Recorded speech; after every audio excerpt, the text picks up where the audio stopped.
Business organizations. This unit covers the sole proprietorship, partnership, corporation, and then there are some smaller joint venture, limited partnership, and franchise. So we're going to be going to all of these. The sole proprietorship is a business owned and operated by one person. An example is my father's art studio, Richard Guy Art Studios. Then there's my brother, Alan Guy Art Studios. It's one person owns and operates a business. It doesn't have to be one person in the business. You can have 100 people that are employees, but one person runs it and owns it. Pros of this type of business is it's very easy to start. You get to keep all the profits. You get to make all the decisions. There's quick decision making as you only ask one person.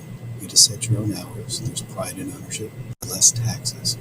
The cons, you're not an expert in anything. Like my dad is very good at art, but he's terrible at business, so it struggles with that. Hard to raise funds. It's just that one person raising the money. That person takes all the risk and can lose everything, lose all their assets, their savings, their house. You work all the time. I think my dad took one vacation in 15 years because if you're on vacation, the business closes up. Also, we worked like 23, 24, 17 hours a day. And if the person dies, the actual business dies and it goes away. Are there any others? I'm pretty sure that there are both more pros and cons of sole proprietorship. Next one is partnership. This is two or more people who own and operate a business. You can have 100 partners. You can have 2 partners. Lerner, Rowe, Goldberg, and Osborne, any of the attorneys seem to be partnerships. Pros of this, you get to share the risk. You get to specialize in jobs. Like Dad is a good artist, and you would get a partner who's in business. You can raise more money. 2 or 3 people can raise more money than one. There's pride in ownership. There's lower taxes in the corporation, and you still get to make your own hours. The cons are you get to share the profit, or you have to share the profit. Slower decision making because you have to ask the partner. Conflicts with partners because you might have arguments, fights, disagreements. It could be theft where one partner steals and takes money from the partnership.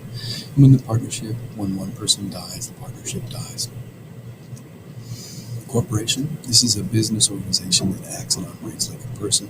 It can own property, sell property, sue, and be sued. Examples are any company that has stock, like McDonald's, Apple, GM. Pros, the main one is you can raise lots and lots of money. So if you want to be nationwide or international, you have to raise stock to raise that.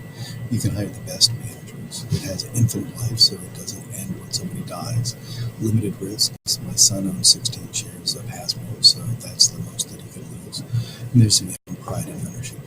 The cons are double taxation. You're taxed on your profits, and then the dividends are taxed.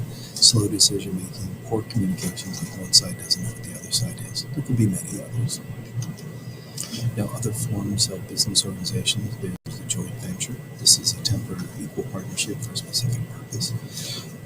Constructing a shopping center like a strip mall, McDonald's and Disney with Happy Meals. Those are examples of joint venture. Then you have limited partnership. That's 2 or more general partners with 1 or more limited partner. Partnership wants to raise money but does not want to have general partners telling them what to do. Limited partners want to have a good investment, make some money, but not be involved in the business. So it's a perfect match. Franchise is the ability to sell, distribute, and manufacture a product or service that is owned by another company. The seller of the franchise, like McDonald's, would love to sell more franchises because they get upfront money. McDonald's gets $1 million per contract, and they also get per month profits. It does not have to do the daily work of the business. They don't have to do day-to-day operation and employee problems. The buyer of the franchise loves this deal because they get a well-known business. They get advertising, they get customers, they get told how to set up the business, how to get merchandise, how to do things. It's almost like paint by numbers for business.